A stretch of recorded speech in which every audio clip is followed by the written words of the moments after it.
मौसम के हवाले से आपको अपडेट करते चले। आपको बताएं कि आज बालाई खैबर पख्तूनख्वा, शुमाली बलूचिस्तान, गिलगित बल्तिस्तान, कश्मीर और मलहका पहाड़ी इलाकों में बारिश और पहाड़ों पर बर्फबारी का इम्कान है।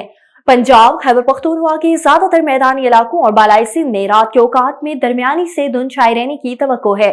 गुज़श्ता 24 घंटों के दौरान बालाई खैबर पख्तूनख्वा, कश्मीर, शुमाली बलूचिस्तान, गिलगित बल्तिस्तान और कश्मीर में बारिश जबकि पहाड़ों पर बर्फबारी हुई है। मुल्क के दीगर इलाकों में मौसम सर्द और मतला जज़्वी अबरआलूद रहा।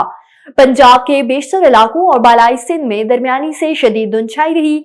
आज रिकॉर्ड किए गए कम से कम दर्जा हरारत में गोप्स -8, ला पारा चनार -4, मीर खानी हुंसा -3 और स्कर्दू में -2 डिग्री सेंटीग्रेड रिकॉर्ड किया गया।